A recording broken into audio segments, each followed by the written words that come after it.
Hi everyone, this is our last video on the chapter planning, and I always ask you trick or treat, and you always say treat. We have treat with a trick this time, and the trick is on something different about planning. So we are doing synopsis of planning today, and there's a story of Hum Tum. Now who is Hum and who is Tum you already know. So the story of Hum Tum starts from here, and what does the story of Hum Tum say? Hum says to Tum that when we bridge the gap between where we are and where we want to be or where we are going to be after 12th is what is planning. So the Hum tells Tum that planning is thinking in advance what is to be done and how it is to be done. So whenever we decide about thinking in advance what is to be done and how it is to be done, when we talk about setting objectives, when we talk about alternatives, when we talk about time frame and we talk about achieving objectives by making the best choice, we are talking about planning. Now, Hum and Tum fall into a fight. They get into a fight, they get into a verbal kind of a quarrel, and there's a question. Sugar Plum, I call to apologize. Please do a follow-up. ये आया किसकी तरफ से? तुम की तरफ से, हमको. Sugar Plum, I call to apologize. Please do a follow-up. Sugar का S लिया, setting objectives. Plum का P लिया, developing promises. I का यहाँ से I लिया, identification of alternative course of action. Called का C लिया, evaluating alternative courses. To छोड़ दिया क्योंकि ये अंडरलाइन नहीं है, तो जो जो चीज़ें अंडरलाइन है हम वो ले रहे हैं. टू अपोलोजाइज, अपोलोजाइज का ए लिया, सिलेक्टिंग एन ऑल्टरनेटिव, ऑल्टरनेटिव यहाँ मैंने एनसर्कल किया हुआ है. Please do follow up, please P underlined है, फॉलो अप अंडरलाइंड है. P as in implementation of plan और U as in follow up पूरा का पूरा. This is the process. So if you have to remember the process, you have to talk about the fight between whom? Hum and Tum. And what is the fight about? Sugar Plum. I called to apologize. Please do a follow-up. Follow-up करो. Call me back. Okay. क्या जवाब आया? I did. Obviously. Called you Plum. Apology accepted. मैंने call किया था. Plum. Apology accepted. तुम मुझे sugar plum कह रहे हो, मैं तुम्हें क्या कहूँगी? खाली प्लम. अब अपॉलॉजी एक्सेप्ट कर ली है, बस गुस्से में इतनी बात होती है. कैसे? आई का प्रमोट इनोवेटिव आइडियाज, आई. ऑब्वियसली का फैसिलिटेट, सॉरी आई डिड का डी का डिसीजन मेकिंग, यहाँ पर हमने डी लिया.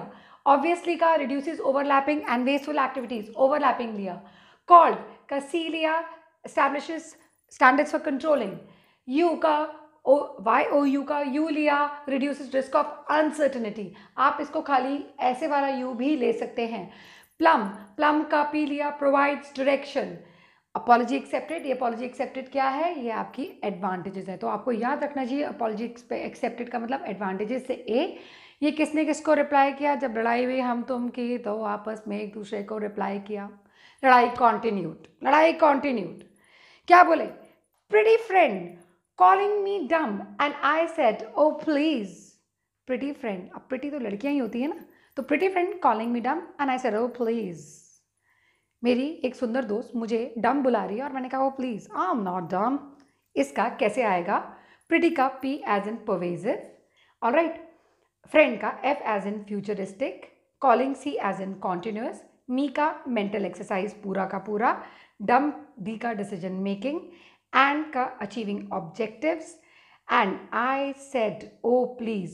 so ये and I said कुछ नहीं है, यहाँ पर O है, O please. O का है achieving objectives, please का P primary function. so क्या है? एक बारी फिर से कहते हैं.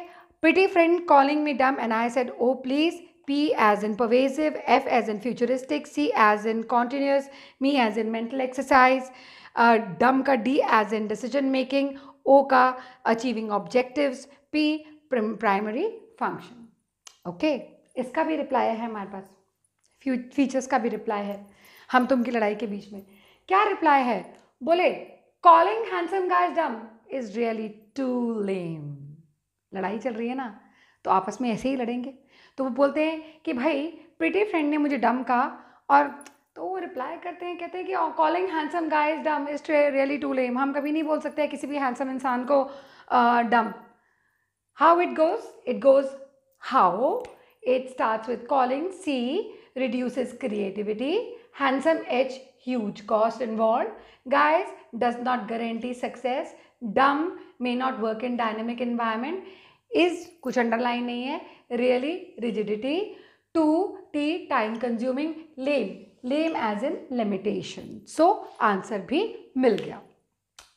Explanation I've done in my previous videos. There is no need to explain all these things. You know it very well. So we're coming to now the story of types of plans. And types of plans की story किसके इर्द गिर्द revolve करती है? Again, ये भाई साहब हम तुम के इर्द गिर्द इन्वॉल्व करती है. हमने तुमसे कहा, क्या कहा? बोले बताओ तुम्हारी ज़िंदगी का मकसद क्या है, ऑब्जेक्टिव क्या है. तो क्या बोला तुमने? तुमने बोला तुम जानना चाहती हो कि मेरी ज़िंदगी का डिज़ायर्ड फ्यूचर पोजीशन क्या है, मैं किन एंड रिजल्ट्स पे पहुंचना चाहता हूं. हमने बोला यस, मैं जानना चाहती हूं. क्या स्ट्रैटेजी है तुम्हारी इन ऑब्जेक्टिव्स के लिए? फिर तुमने बोला स्ट्रैटेजी मीन्स तुम लॉन्ग टर्म ऑब्जेक्टिव्स की बात कर रही हो. तुम बात करना चाहती हो कि मैं किस डायरेक्शन में मूव करूंगा और मेरा क्या स्कोप रहेगा उसमें, पर क्यों जानना चाहती हो? तो हमने बोला कि I want to know because our friendship should remain for a longer time. तो मुझे जानना है कि तुम्हारे लॉन्ग टर्म ऑब्जेक्टिव्स क्या हैं, तुम्हारा डायरेक्शन और स्कोप क्या है. तुमने पूछा हमने पूछा सॉरी कि भाई बताओ तुमने ऑब्जेक्टिव स्ट्रैटेजी सेट करे हैं या नहीं करे. हमने बोला हमने कोई पॉलिसीज़ बनाई हैं. पॉलिसीज़ तो एक जनरल स्टेटमेंट होती है. बोला कि पॉलिसीज़ तो एक जनरल स्टेटमेंट होती है, इससे क्या फ़ायदा? जनरल स्टेटमेंट से कोई फ़ायदा नहीं होगा. क्यों?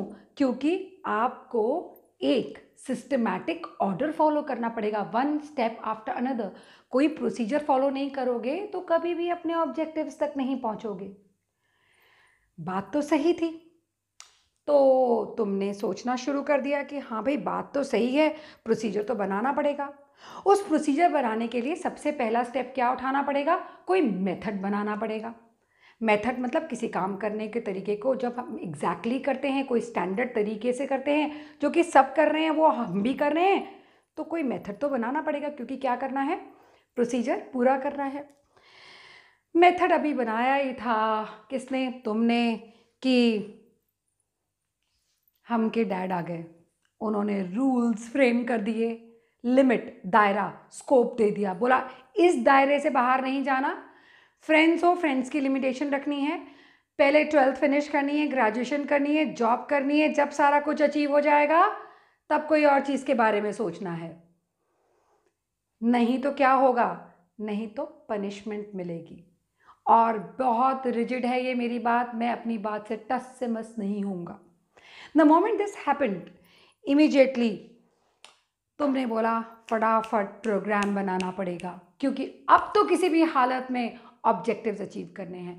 तो प्रोग्राम बनाने के लिए उसने ऑब्जेक्टिव्स फ्रेम किए, प्रोसीजर्स देखे, पॉलिसी देखी और रूल्स देखे और बोला अब मैं इसके हिसाब से काम करूँगा और वो अचीव करके दिखाऊँगा जो हम के डैड ने मांगा है. ठीक है, प्रोग्राम बनाया, बहुत अच्छी बात है. लेकिन इमीडिएटली तुमकी मॉम ने आकर कहा बेटा पहले बजट तो एलोकेट करो, पहले अपनी पढ़ाई का बजट एलोकेट करो, अपने आप को कहाँ देखना चाहते हो ये डिसाइड करो. और फिर तुमने सर पे हाथ मारा, बोला mom I am back to square one, I am back to objectives. सबसे पहले मुझे यही देखना पड़ेगा कि मैं एंड रिजल्ट्स या फ्यूचर पोजीशन क्या चाहता हूँ. तो चाहे कितने भी फैक्ट्स एंड फिगर्स जमा कर लूँ, चाहे कितना भी बजट या कंट्रोल डिवाइस बना लूँ, सबसे पहले तो मुझे ऑब्जेक्टिव ही सेट करने पड़ेंगे. स्टोरी ऑफ हम एंड तुम. And if you really think about it, it's a real story. So go head, enjoy yourself. I hope planning synopsis makes your learning easier. Enjoy yourself. Have a great time. Bye.